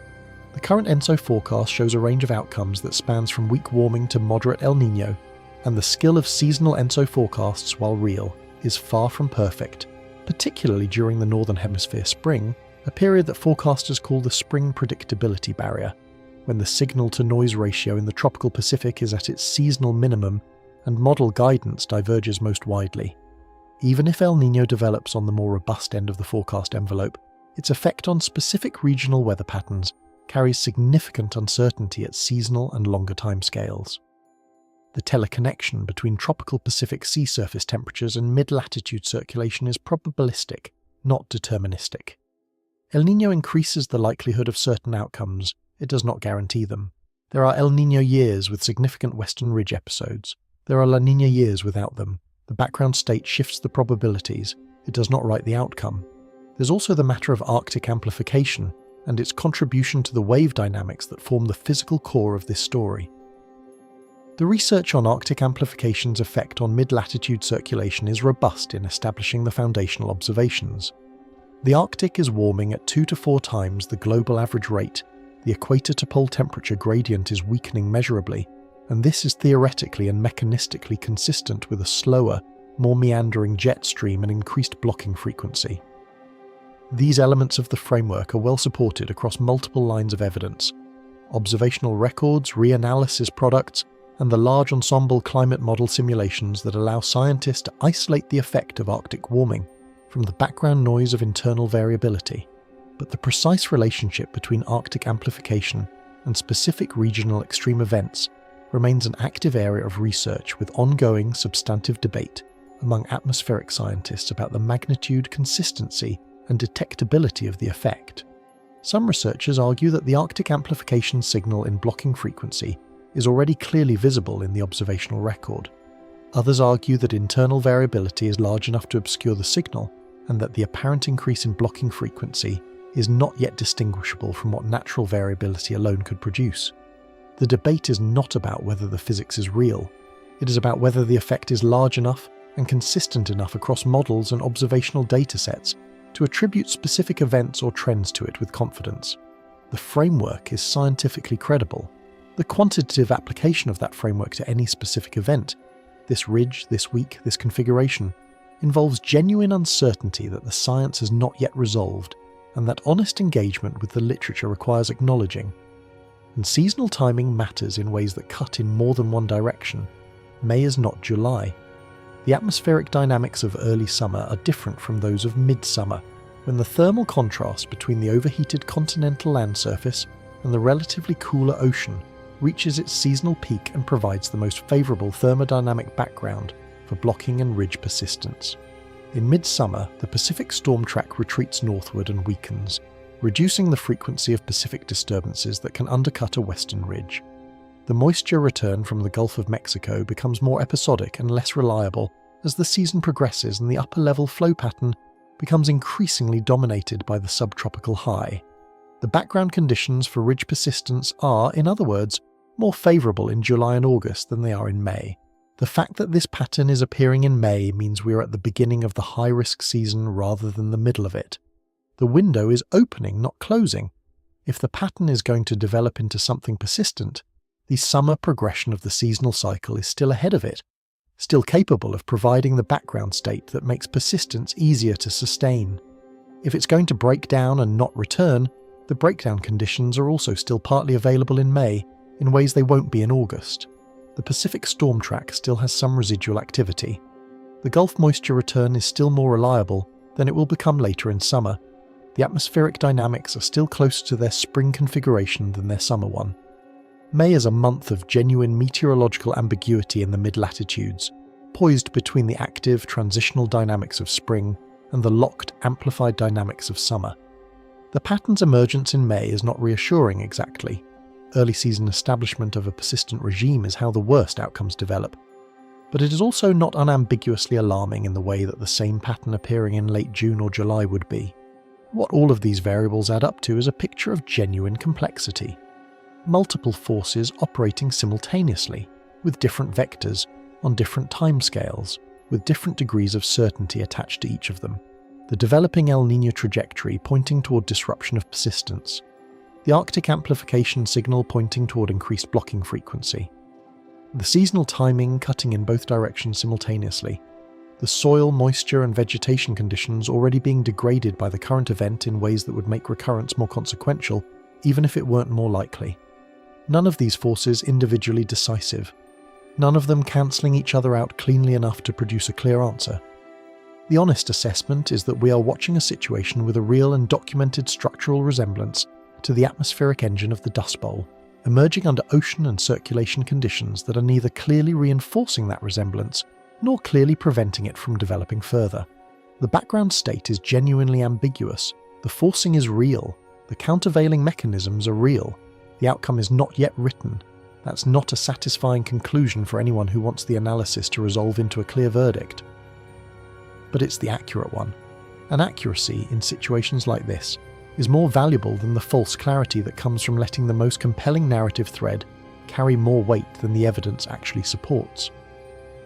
The ridge that's sitting over the American West right now is operating in a context where multiple, significant forces are still in play, still evolving, still capable of pushing the outcome in either direction. Which is, honestly, more unsettling than if the picture were clearly pointing one way or the other. Clarity, even alarming clarity, allows for calibrated response. Genuine ambiguity requires holding multiple possibilities open simultaneously while still acting. Pre-positioning resources, monitoring the soil moisture indices, watching the ensemble products twice daily. As if the worst-case trajectory is possible, because it is, while resisting the pull of premature certainty about whether that trajectory is the one currently unfolding. That is an uncomfortable cognitive position. It is also the only intellectually defensible one. Part 12. The test window. Here's where we arrive. After everything, the synoptic analysis, the historical resonance, the surface fingerprints, the Rossby wave mechanics, the land buffer vulnerabilities, the feedback loops, the competing oceanic forces that could accelerate or disrupt the trajectory, we arrive at the only place the story can honestly end, which is in the future. Not the far future, not years from now, when the climate record will have resolved the question with the cold clarity of hindsight. The next 2 to 4 weeks. That's the test window. That's when the atmosphere writes the answer to the question that's been sitting at the centre of this entire story, and when the analysis either finds its confirmation or its refutation in the one source of evidence that cannot be argued with: what actually happens. And let me be specific about what watching the test window actually means, because watch the weather is not a useful instruction. It's what people say when they mean something more precise but haven't specified it. What you're watching for is a set of specific signals, each of which is individually informative but which, when they appear together in the same geography over the same compressed time window, constitute confirmation of pattern recurrence, rather than isolated variability. The signals are distinguishable from background noise. They are observable in real time through publicly available products, and each one, if it appears, adds weight to an interpretation that cannot be established by any single observation alone. The first signal is ridge reformation, not just warm weather in the west. That's always possible in late May and June, when the sun angle is high and Pacific moisture has typically retreated from the coastal ranges. What you're watching for is the specific mid-tropospheric configuration that the current event is exhibiting.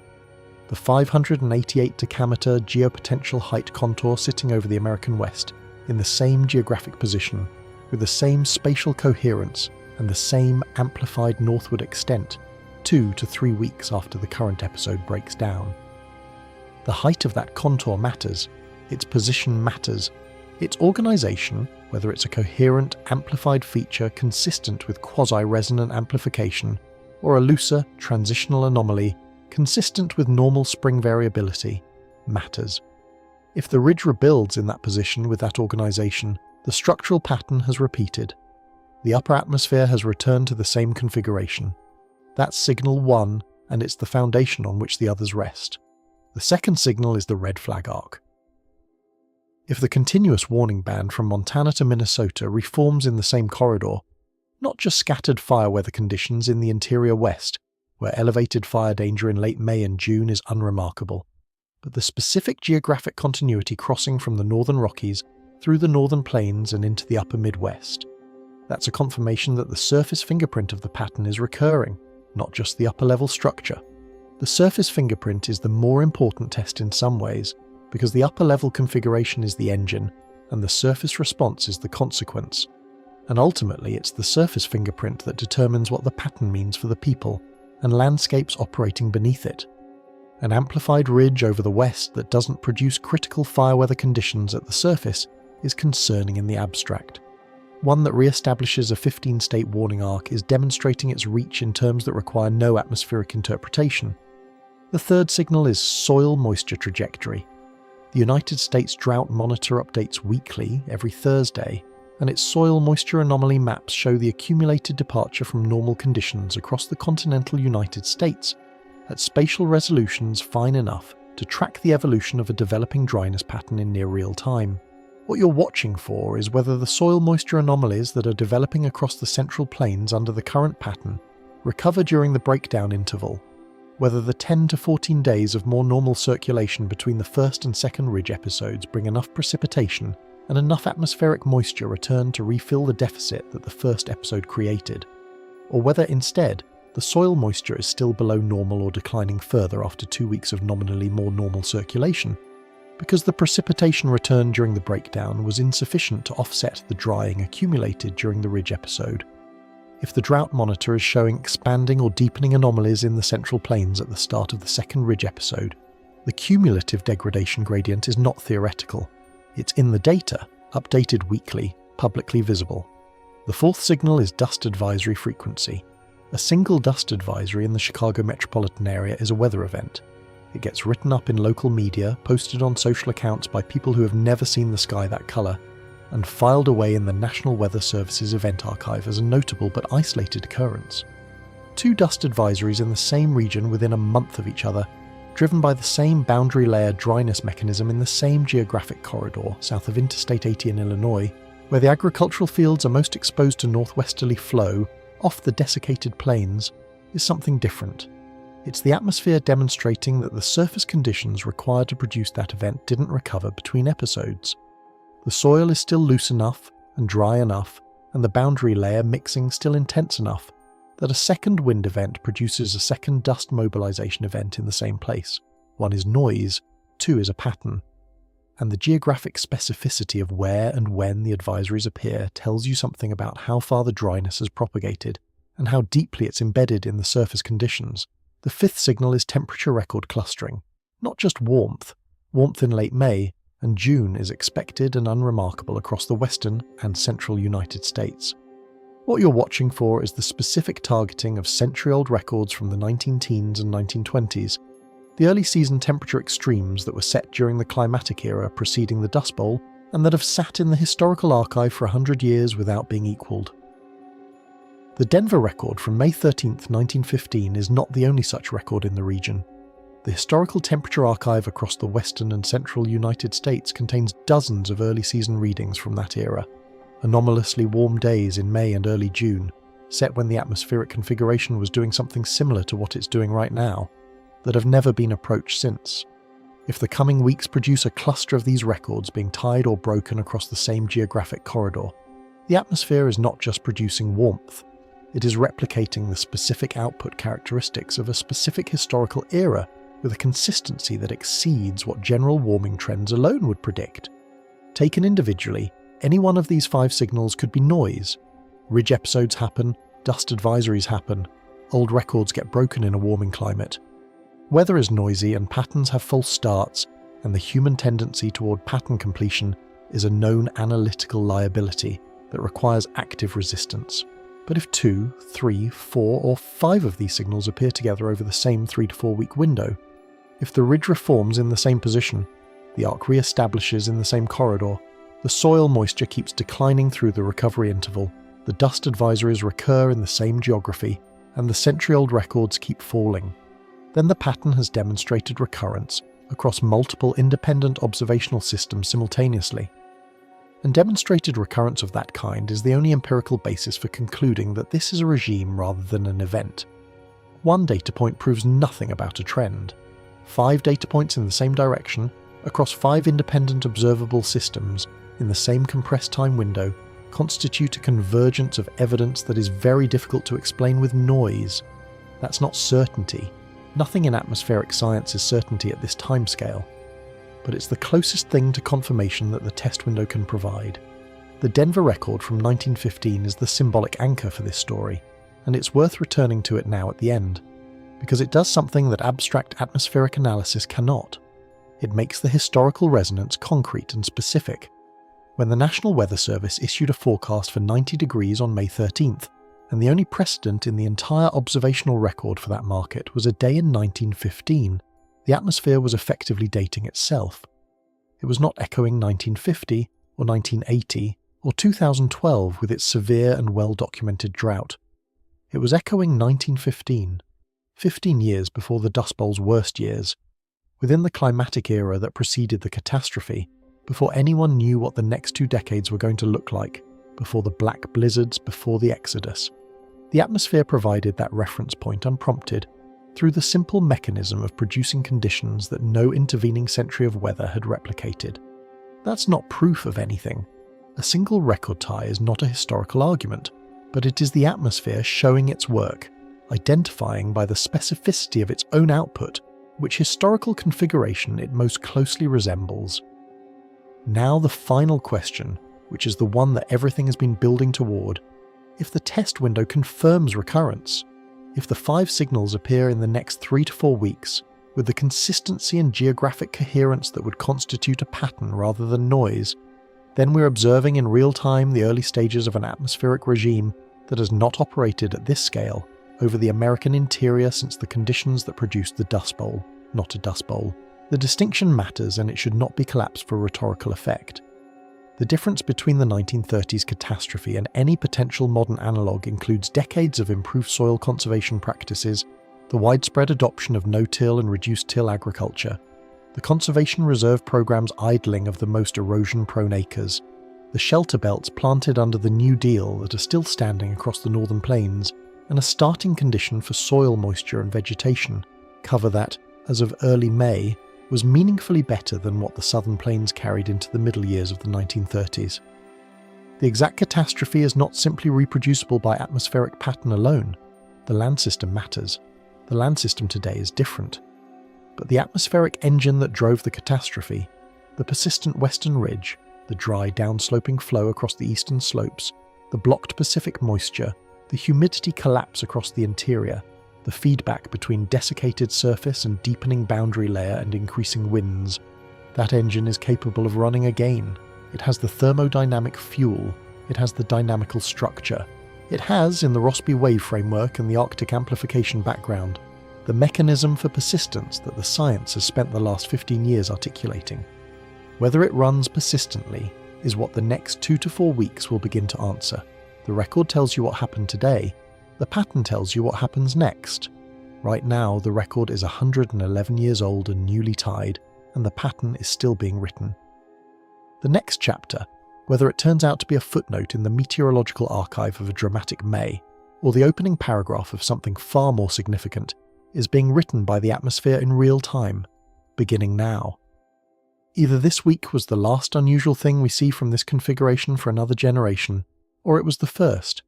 Those 2 possibilities are at this moment consistent with the same available evidence, and that is perhaps the most uncomfortable thing about standing at the edge of a possible inflection point in the atmospheric history of the continent. You cannot, from where you're standing, see which direction you're about to fall. The last time the atmosphere arranged itself this way over the American West, The year was 1915, and nobody knew yet what the next 20 years were going to look like. They found out eventually. We may be in the process of finding out again, or we may look back in a month and see nothing but a dramatic week of weather in a spring that, in the end, returned to normal. The atmosphere has not decided which story this is, but it is deciding right now. The test window is open. Watch carefully.